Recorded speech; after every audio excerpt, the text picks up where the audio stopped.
자, 공소장 내용은 되게 엉터리인 건 제가 이제 입증을 해드렸는데, 그럼에도 불구하고 여러분 긴장해야 될 것들이 제가 있다고 계속 설명드리잖아요. 이번 주, 그러니까 지난주부터 이 검찰 수사 과정들을 쭉 살펴보는데 섬뜩함이 느껴진다라고 제가 말씀드리는 이유가 있습니다. 여러분 그거는 좀 보셔야 될 이유가 있는데, 이제 이제부터 여러분 긴장하세요. 이제부터. 지금까지는 검찰 공소장 내용이 엉터리이고 혐의 입증 못하고 있다라는 취지로 이제 이재명 대표에게 좀 유리한 부분들을 위주로 설명드렸어요. 그런데 이제부터는 민주당도 그렇고 이재명 대표도 그렇고 긴장해야 될 부분들이 있어요. 예. 검찰이 아주 이를 악물고 사건을 조작하기 시작했다. 그리고 겉으로 말은 안 하고 있지만 한동훈 법무장관이 이런 수사 과정들을 철저하게 보고를 받고 판단을 함께 하고 있다라는 정황이 제 눈에 띕니다. 국정감사를 살펴보니까 그래. 예. 제가 이거를 국정감사 장면을 하나 이거를 보여드릴게요. 이게 지금 언론들이 지금 이거 다 놓친 것 같은데, 잠시만요. 잠깐만요. 컴퓨터가 잠깐 멈췄어. 죄송합니다. 컴퓨터가 잠깐 멈췄어요. 자, 이 법사위 장면 하나 제가 가져왔어요. 10월 6일 날 한동훈 법무장관한테 국민의힘 전주회 의원이 이제 한동훈 편들어 주려고 이재명 대표를 공격하려고 질문을 이제 날카롭게 나름대로 자기는 한다고 했는데, 제가 볼 때는 오히려 한동훈이 검찰 수사팀으로부터 뭔가 모종의 보고를 받고 있지 않나, 그런 정황이 오히려 노출되는 그런 장면이 하나 있었어요. 이거는 이제 저 같은 법조 기자들이 이제 날카롭게 보니까 이제 이런 게 보이는 건데, 뭐냐면 이겁니다. 여러분, 아까 그 두산건설이랑 성남시 공무원이 먼저 기소됐다고 했죠. 그죠? 그런데 먼저 두 명은 기소를 했는데 정작 그 공소장의 내용을 보면 다 이재명이 주도한 것처럼 공범처럼 이렇게 써놨잖아요. 그럼 통상의 수사를 할 때 공범도 함께 다 기소를 하거든요, 검찰이. 그런데 왜 이재명과 정진상은 아직도 기소를 안 하고 얘네들만 먼저 두산건설이랑 성남시 공무원들만 먼저 기소를 해? 이상하잖아요, 아무리 봐도. 에? 그래서 질의를 합니다, 전주의 의원이. 왜 그랬어요? 이렇게 물어보니까 한동훈이 뭐라고 답변하냐면, 공소시효 문제가 있어가지고 그런 것 같습니다, 이런 얘기를 해요.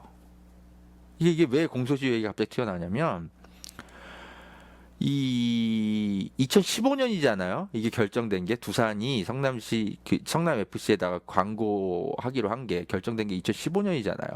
그리고 이게 2018년까지 2016년까지인가? 하여튼 2017년까지인가가 이제 진행이 되잖아요. 그런데 이제 여러분, 그 제3자 뇌물죄 이거 공소시효가 7년입니다. 그러면은 이 성남시 공무원도 그렇고 이 두산 직원도 그렇고 이 공소시효가 2015년, 그러니까 2015년에 이게 결정이 이루어지니까 공소시효가 만료되기 직전이에요, 계산을 해보니까. 그래서 일단 이재명과 정진상은 좀 더 수사가 필요하고, 이게 이 두산이나 이런 애들부터 일단 때려잡아야 이재명에게 불리한 진술을 앞으로 계속 해낼 수 있을 텐데, 얘네들부터 때려잡기 위해서는 공소시효가 만료되기 전에 급하게 서둘러서 얘네부터 기소를 한 거 아닌가, 그런 추측이 드는데, 그죠? 그거를 한동훈 법무장관이 직접 자기 입으로 그렇게 얘기를 해. 수사팀이 그렇게 판단한 것 같다고. 애둘러서. 그러니까 정리를 하면, 여러분, 법무장관이 구체적인 수사 지휘하면 안 됩니다. 보고도 받아서는 안 돼요. 에? 그런데 함께 수사팀하고 긴밀하게 논의하고 있는 듯한 정황이 이 공소시효 문제에 관련해서 이 국정감사장에서 예기치 않게 노출된 흔적들이 있어요. 이거 언론들이 지금 다 놓치고 있는데 제가 이 부분 가져왔거든요. 잠깐 좀 보시죠. 법무부 장관께 여쭤볼게요. 예.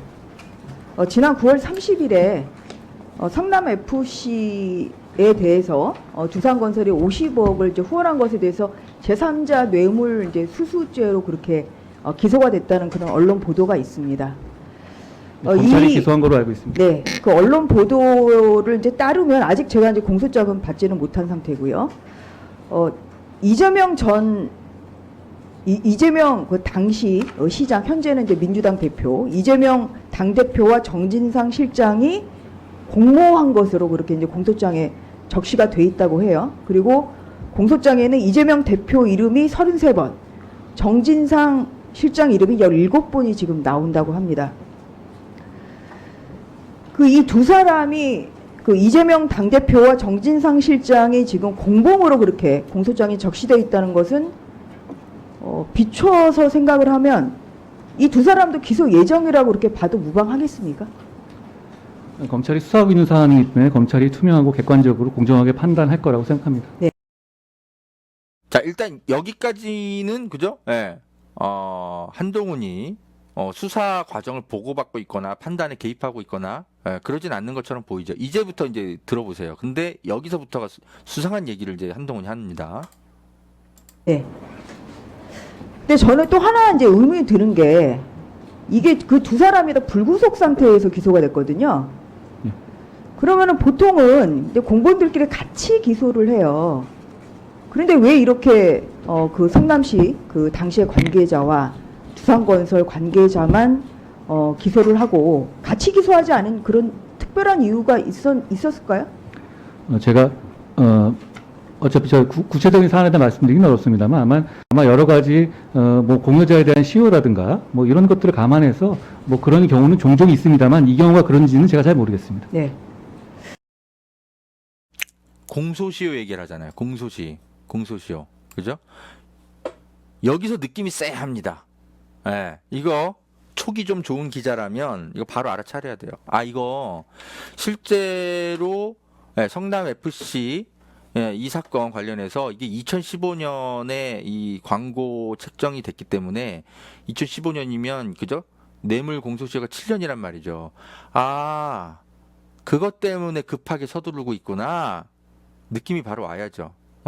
지금 얘는 지금 아무 보고도 안 받았다라고 이제 겉으로는 이야기하고 있지만, 예? 지금 수사팀의 이 상황을 정확하게 꿰뚫고 있어요. 법무부 장관이 할 일도 많아 죽겠는데 어떻게 그럴 수가 있어? 같이 논의하고 있는 정황인 거죠. 예, 저는 이 장면이 굉장히 의미심장했어요.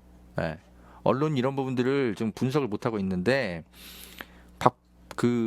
한동훈 법무장관이 거의 수사팀과 한 몸처럼 움직여서 야야야 지금 정진상 이재명 얘네들은 더 입증할 게 지금 더 남아 있잖아. 근데 이거 정진상하고 이재명을 잡아 넣으려면 두산부터 때려 잡아야 되는데 야 지금 두산 얘네들 공소시효 지금 끝나기 직전이잖아.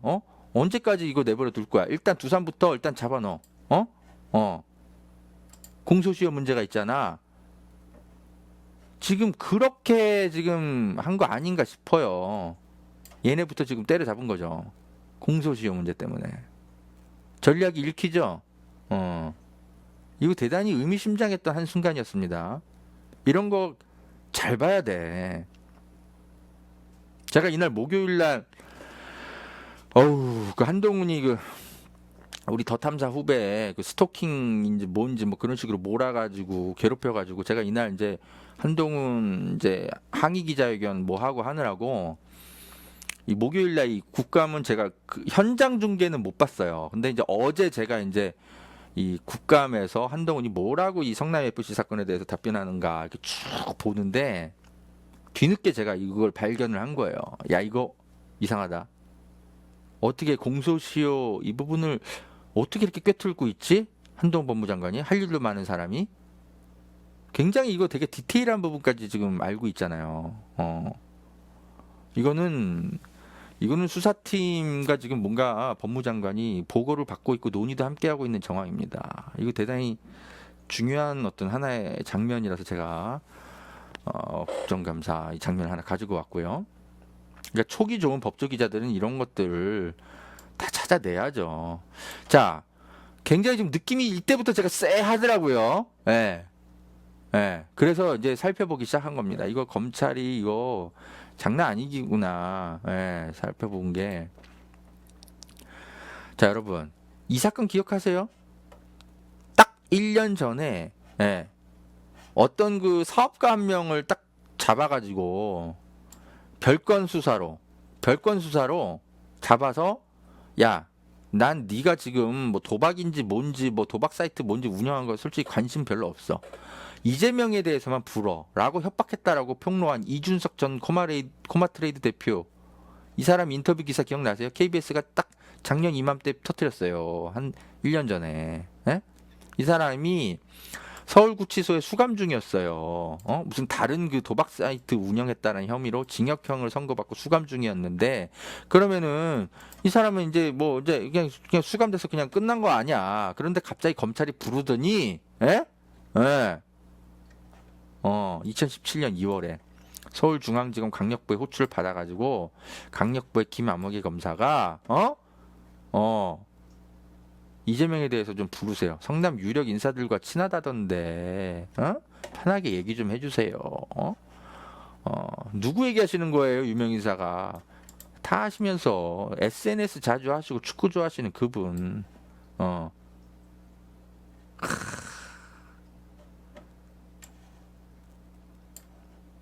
이때부터 준비한 거죠. 그래가지고 성남 FC 사건과 관련해서 어떻게든 엮어보려고 검찰이 증언 조작. 한명숙 사건이랑 라임 사건에서 재미 봤던 그거대로 똑같이 이재명 사건도 그렇게 하려고 작년부터 노력해온 것들이, 예? 그나마 문재인 정부니까 이 사람들이 용기를 갖고 언론에, 그죠? 양심 선언을 한 거죠. 이 사건 기억나세요? 사람들이 다 이거 잊어먹고 있는데 이거 계속 진행 중이었구나 라는 느낌이 쎄하게 들기 시작하는 거예요.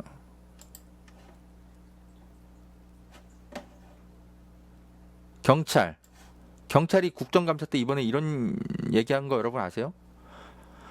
잘 보세요. 이거 되게 대단히 중요한 진술을 했어요. 국정감사에서. 네, 남구준 경찰청 국가수사본부장이 7일 국정감사에 이제 출석을 해가지고 성남FC 후원금 이 사건, 네, 기존 불송치 결정에서 다시 이거 검찰에 송치하는 걸로 결정이 뒤집힌 이유가 뭐냐라고 질의를 하니까 뭐라고 답했냐면 여러분 이렇게 진술해요. 답변을 합니다. 50억 원, 두산의 그 광고비 50억 원의 대가성이 있다는 진술을 확보했다. 네. 이렇게 얘기를 합니다. 여러분 이거 잘 보셔야 돼요. 아니 뭐 진술 확보할 수도 있지 이렇게 이제 가볍게 생각하시는 게 아니에요. 이거 뭐 여러분 보세요. 증거를 확보한 게 아니라요. 예? 증거, 물증, 두산 공문 그거, 그 물증 말고 진술을 확보했다라고 얘기하잖아. 진술. 물적 증거 말고 진술. 아니 여러분, 아니 경찰이 이거 수사한 지가 언젠데 지금까지 진술을 확보를 못하다가 왜 최근에 들어서 진술을 확보했을까? 이상하지 않아요? 안 나오던 진술이 갑자기 나오기 시작해. 그러니까 물적 증거라는 건요, 여러분 압수수색을 해야 되고, 그죠? 네, 굉장히 그 어떤 게 강제 수사 같은 게 있어야지 물적 증거를 확보를 할 수가 있어요. 그래서 물적 증거 확보가 늦었다라는 건 좀 이해가 돼요. 왜냐면 그건 압수수색을 하고 안 하고의 차이니까. 근데 이 성남FC 사건 관련해서는 참고인 출석도 뭐 한두 명 한 게 아니고 지금 몇 년을 수사를 했는데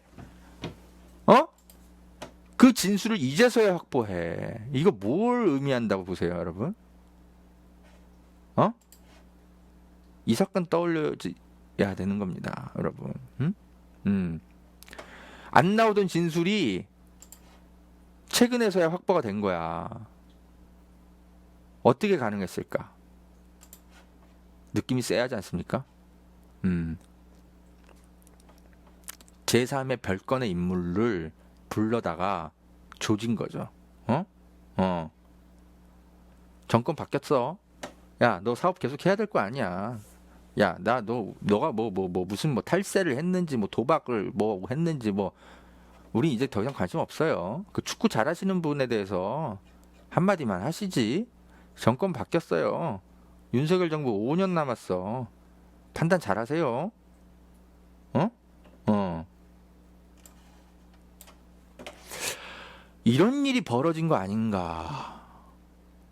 여러분, 지난 몇 개월 동안. 에? 제가 증거가 아니고 진술을 확보했다라는 거는 뭔 소리냐. 여기서 뜨악한 거예요. 왜 없던 진술이 갑자기 나오기 시작하지? 예. 이거 지금 다 놓치고 있어요, 기자들이.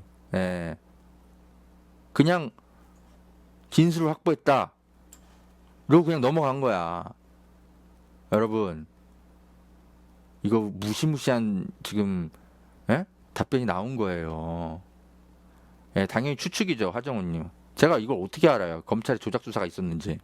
근데 섬뜩하다라는 그 저의 어떤 느낌은 이제는 말씀을 드려야 될 것 같아요. 예. 제가 계속 뭐 검찰 공소장에 뭐 나온 거 없다, 입증 안 되고 있다. 제가 요런 이제 설명도 물론 이제 드리지만, 예?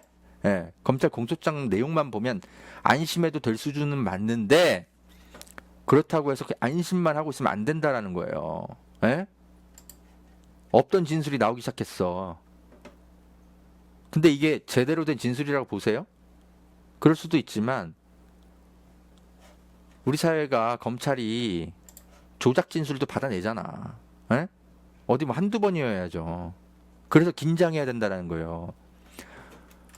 저는 이제부터는 좀 섬뜩합니다. 예.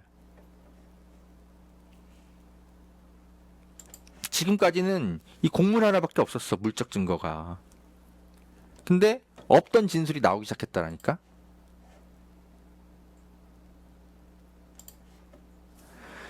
자, 곽선우 전 성남 FC 대표가 갑자기 이제 언론과 인터뷰를 하기 시작해요.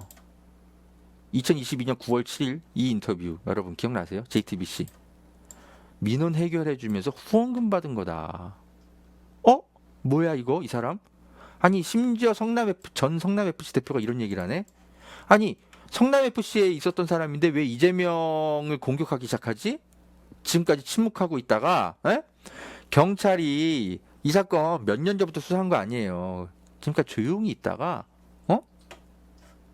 갑자기 며칠 전부터 성남 FC에서 일했던 전 대표가 이재명 대표랑 정진상 실장이나 이런 사람들 공격하는 인터뷰를 하기 시작해. 이거 뭡니까?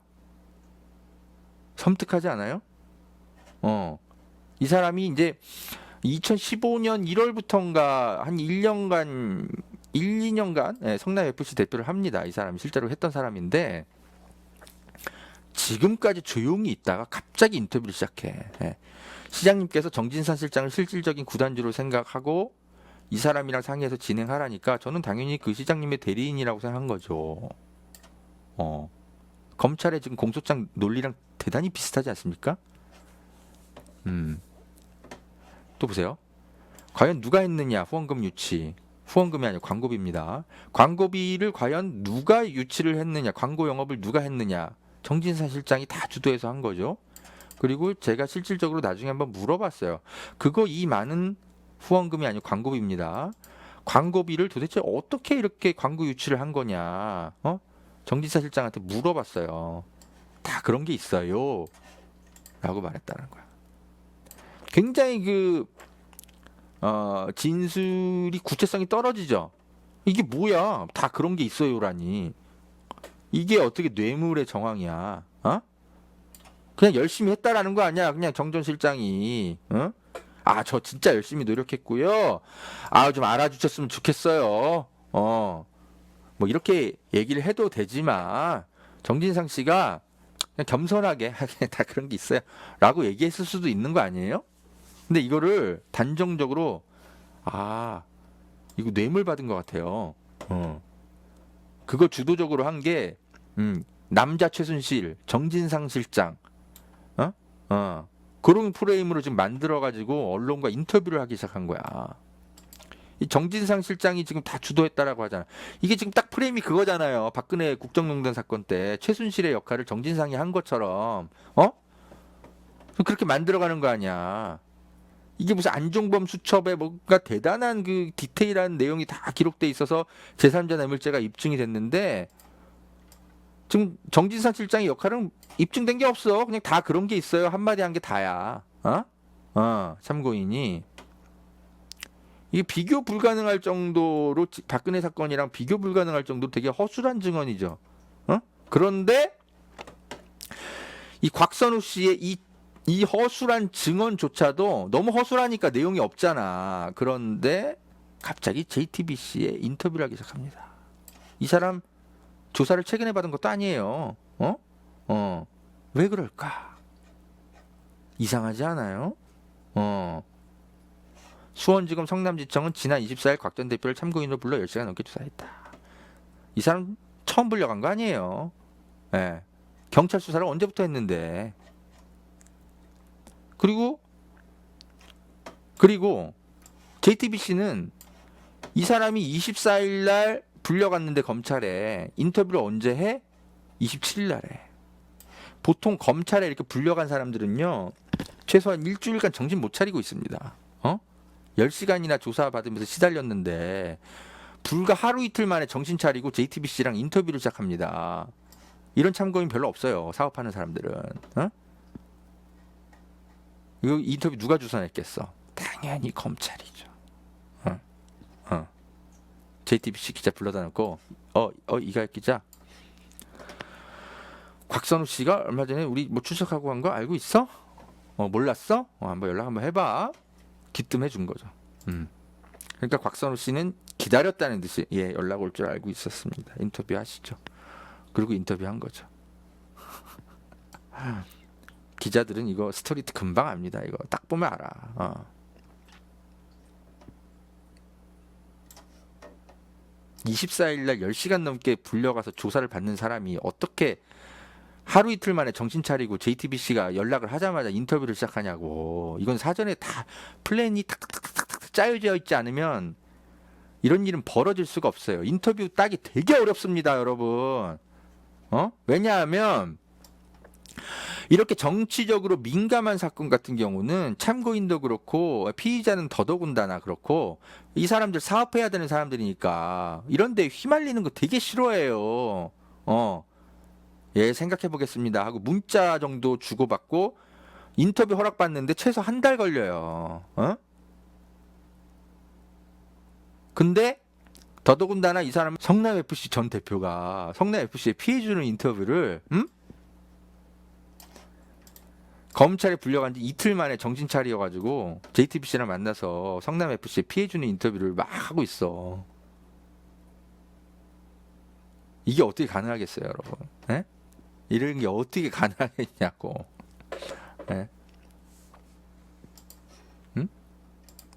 대가성이 있다는 진술을 확보했다. 없던 진술이 갑자기 나오기 시작해.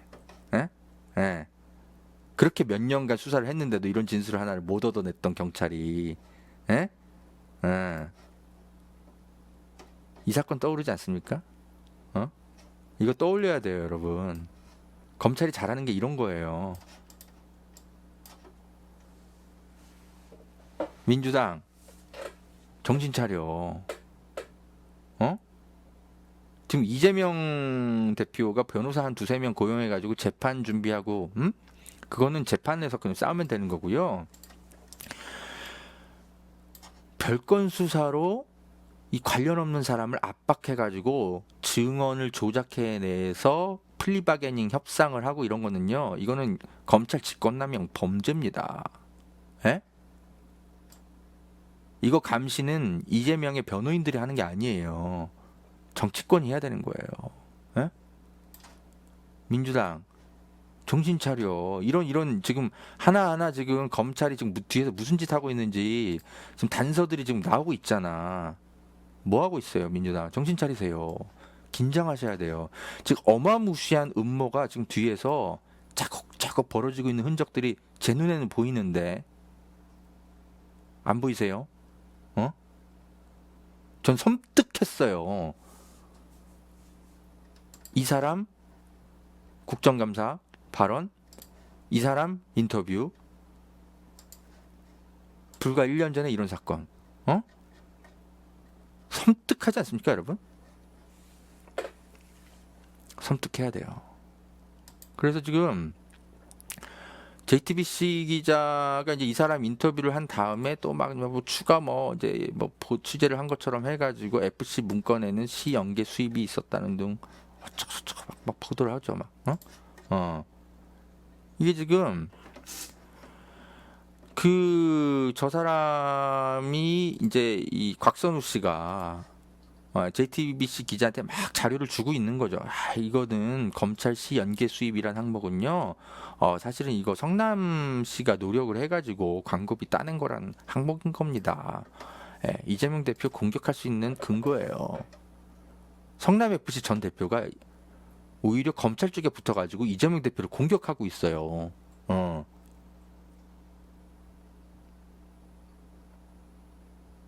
섬뜩하지 않습니까?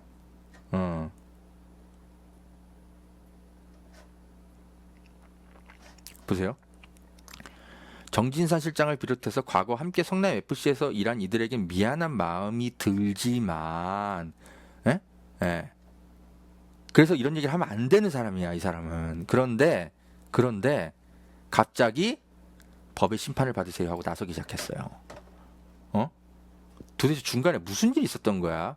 요 한두 달 사이에 이 사람한테? 섬뜩하죠? 섬뜩하죠? 과연 한두 달 사이에 무슨 일이 벌어진 걸까, 이 사람한테? 이 사람이 겪은 거랑 똑같은 일을 겪은 거 아니에요? 민주당 정신 차려. 이게 그냥 재판정에서 그냥 뭐 혐의를 검찰이 입증한 거를 뭐 반박하고 뭐하고 유리한 증인 찾아내고, 너네들 그런 걸로만 대응하고 그냥 이거 이재명의 개인 사건처럼 처리하면 조국 사건처럼 그대로 검찰한테 당한다. 지금 무슨 짓을 지금 검찰이 벌이고 있는지 정신 차리세요, 민주당.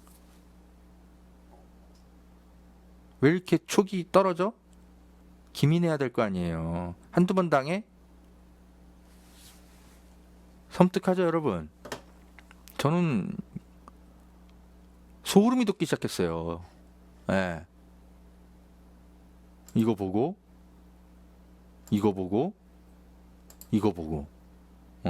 제가 한 일주일간 놓쳤어요, 이런 거.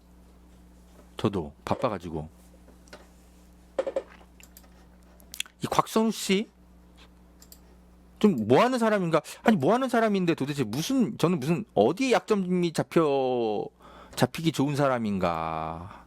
좀 이상해가지고 검찰한테 왜 갑자기 탁 붙어가지고 성남시 주민들을 배신하기 시작하지? 이상해가지고 뭐하는 사람인가 살펴봤더니 이런 사람이었어.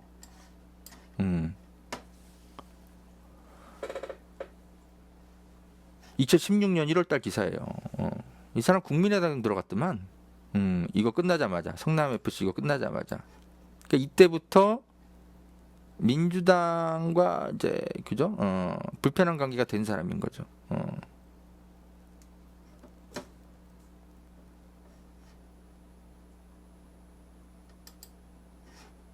이 페이스북에서도 야, 이 곽선우 변호사 이상한 사람 아니냐? 아니 본인이 성남FC 대표이사인데 두산과 그 광고 협약서에 도장을 찍었어? 그러면서 이거 범죄라는 인식이 없었어? 근데 이제 와서 이게 범죄인 거를 국민들이 아셔야 되고 정진상이랑 이재명은 법의 심판을 받아야 된다 이러고 있어? 사람들이 문제 제기하는 거죠. 야, 뭐야 이거 곽선우 변호사 이상한 사람 아니야. 본인이 변호사인데 왜 2015년에는 범죄라는 인식이 없었다가 갑자기 이게 범죄라는 인식을 하기 시작해서 언론과 인터뷰하고 그래? 너 도대체 지난 몇 개월간 무슨 일을 겪었니? 이상해야 되는 거 아닙니까? 예. 뭔가 이 사람한테 몇 개월간 무슨 일이 벌어졌어요.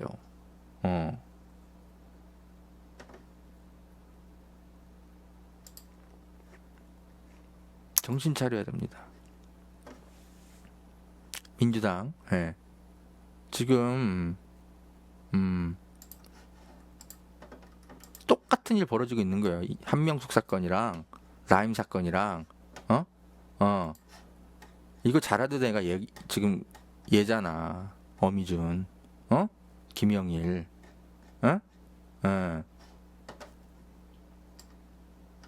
또 하고 있잖아 지금 이런 짓을. 박범계가 봐주는 바람에 어미준이 현직 검사로 살아남은 거죠. 또 하고 있어 지금 같은 짓을 얘한테. 그런 촉이 안 와요 민주당? 와, 난 무서워. 그래서 제가 어제 글을 써드렸듯이, 야, 역시 어미준이구나. 역시 검사야.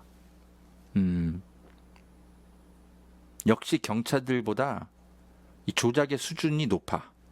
아주 과감해. 예, 경찰들은 눈치 보는 세력들이 많기 때문에, 예, 겨우겨우 한다고. 근데 검사들은 눈치 볼 게 없죠. 자기들 세상인 거잖아. 그러니까 막 대놓고 막 하고 있는 거죠. 역시 어미준이구나. 야, 무섭네. 대놓고 이러고 있을 줄 몰랐어. 나는 그냥 이런 게 우려가 된다. 감시해야 된다. 이런 수준으로 제가 지난주에 논평해 드렸잖아요. 근데 대놓고 하고 있었어 그냥. 어차피 자기들 세상이니까. 섬뜩하죠.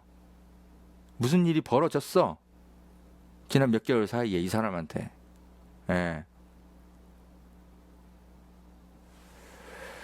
긴장해야 됩니다, 여러분. 예. 무서운 일이 지금 벌어지고 있어요. 자, 마지막으로 제가 준비한 콘텐츠인데요. 예, 국정감사에서 김교훈 더불어민주당 의원이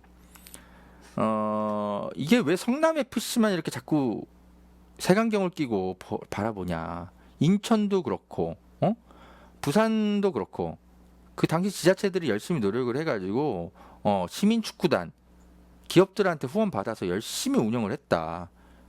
왜 경찰이 그런 부분들 공정하게 살펴보지 않냐. 아주 뼈 때리는 그 국정감사 질의를 했는데 이게 좀 잘 안 알려졌어요. 예. 요것도 좀 제가 준비했는데 같이 한번 보시죠. 수사본부장님, 이게 자꾸만 이제 성남 FC 얘기가 많이 나오는데 혹시 수사를 하시면서 우리나라의 전국에 12개 프로축구 시민구단이 있잖아요. 예? 그걸 정확한 숫자까지 모르겠습니다. 12개가 있어요. 예, 예. 그럼 다른 시민구단은 어떻게 운영되는가? 이것도 한번 참고 자료로 받아놓고 성남 FC 수사가 들어가는 게 맞다. 저는 그렇게 봅니다. 다른 구단은 어떻게 운영되는가? 제가 왜 그러냐면 자료 요청을 했는데 잘 안 줘서 일단은 몇 군데만 하고 제가 종감 때도 또 얘기할 건데 인천 말이에요. 인천도 유나이티드 FC가 있어요. 근데 10년간 505억 6,700만 원을 후원 광고를 받았어요. 여기도 보면 인천 소재 기업에서 다 내요. 네? 인천 소재 기업에서. 그리고 신한은행이 시금고인데 매년 냅니다. 신한은행이 매년. 그리고 공공기관에서도 내고요. 이렇게 해서 했는데도 불구하고 인천 같은 경우에 그 단장이 사채도 끌어오고 또 월급을 줄 수가 없어서 선수당 5억 원의 사채를 썼고 또 그 전 단장이 자기 집을 잡히고 3억인 것 같아서 월급도 주고 이런 적이 있거든요. 이건 실제 팩트니까 한번 검토해 보시면 되고 경남 있죠, 경남. 예. 경남도 존경하는 우리 홍준표 지사 때도 경남에 있는 기업들이 돈을 광고 후원을 해서 10년간 276억 원을 거뒀어요. 10년간 276억 원. 이제 시민들이 공모주로도 하지만 그거 갖고는 운영이 어렵거든요. 만약에 이런 식으로 성남 FC를 몰고 가면 우리 이 전국에 있는 12개의 프로축구 시민구단은 문을 닫아야 된다.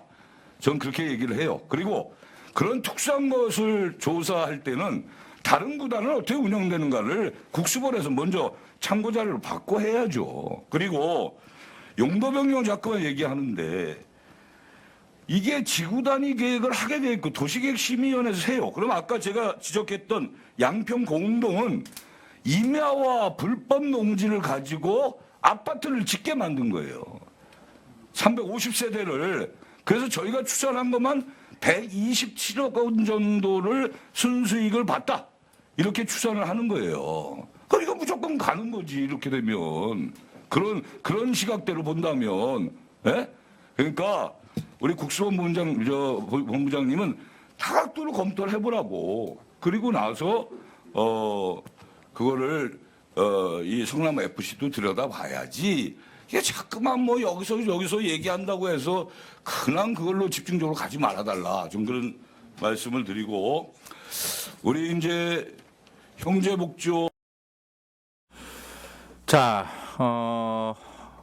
맞죠. 예. 그래서 이런 부분들을 언론이 좀 취재를 좀 해야 되는데 결국 하면 제가 해야 되지 않나 싶어요. 우리나라에 지금 12개 뭐 여러 뭐 시민구단 뭐 이런 게 있다고 하는데 지금 성남 FC를 이렇게 탈탈탈탈 털듯이 하면 다른 그런 지자체들도 다 똑같이 수사 대상 아니냐. 지금 어떤 그 페이스북 댓글을 봤는데 이게 그 인천에서도 시민 프로축구단 인천 유나이티드 여기도 전임 인천시장들이 다 그럼 제3자 뇌물죄냐? 송도 개발지구에 국제 신도시 개발하면서 이 포스코 타워 신축하면서 뭐 이렇게 용적률 대폭 상향해주고 뭐 하고 했는데 이 포스코 건설이 이 시민 프로축구단 인천 유나이티드의 광고비 명목으로 현금 후원을 얼마나 많이 했는데 그러면 그 대가로 포스코 건설이 지금 송도에서 용도 변경해갖고 이런 거 올린 거냐? 그러면은 그죠? 뭐 정확한 건 알 수가 없으니까 제3자 뇌물죄인지 아닌지 전임 인천시장들도 다 수사해야 되는 거 아니냐 이런 얘기가 나오는 거죠. 홍준표도 마찬가지고요. 경남 FC.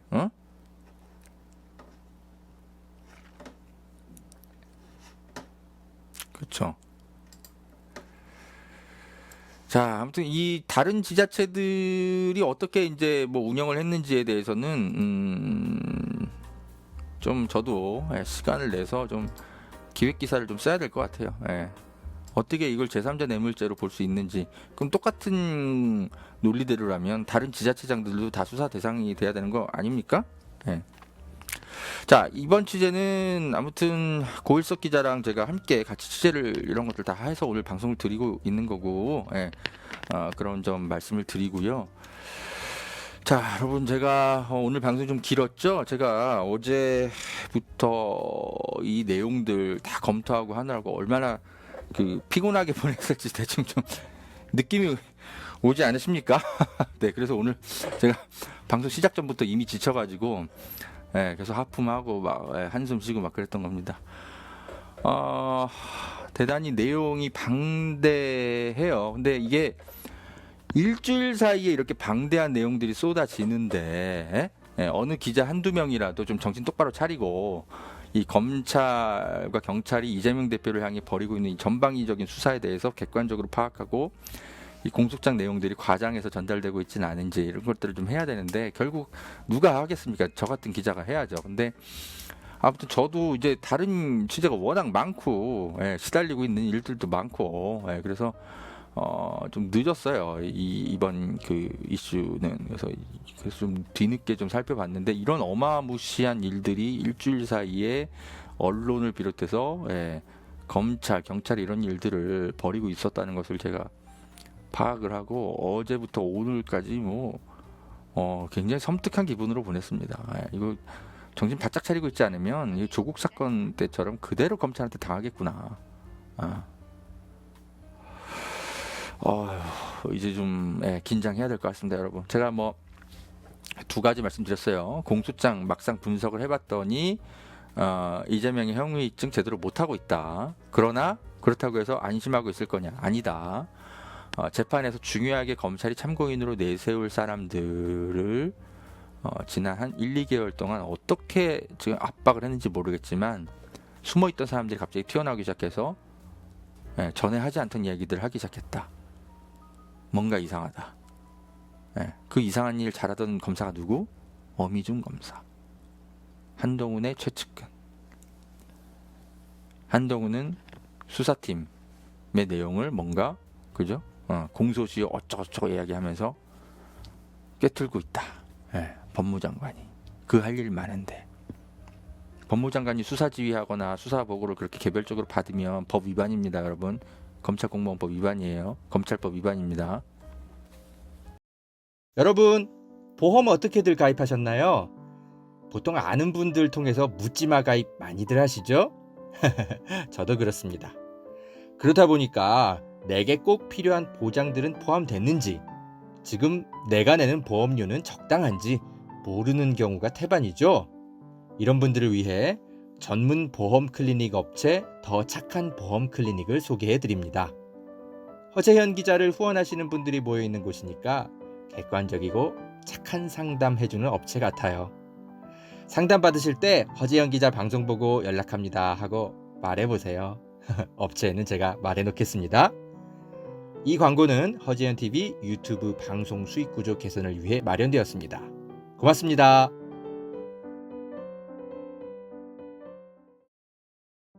여러분, 산삼도 이제 저렴하게 드실 수 있는 시대라는 것 아셨나요? 산양산삼 한번 드셔보세요. 야생의 산에 산삼의 씨를 뿌려서 키워낸 삼이라 자연에서 나온 산삼과 효능이 똑같다고 하네요. 7년근 산삼을 산에서 직접 캐어 원액으로 만든 산삼 2박스를 허지연 TV 구독자들에게만 36만 원에 판매한다고 합니다. 한 박스 아니고 2달치 먹을 산삼이 2박스에 36만 원인 겁니다. 물론 36만 원 적은 비용은 아니지만 여러분, 홍삼이 아니고 산삼입니다. 홍삼과는 또 다른 차원의 면역력 강화를 느끼실 수 있을 겁니다. 구매하실 수 있는 링크는 유튜브 댓글란 상단에 올려둘게요. 이 광고는 허재현 TV 유튜브 방송 수익 구조 개선을 위해 마련되었습니다. 고맙습니다.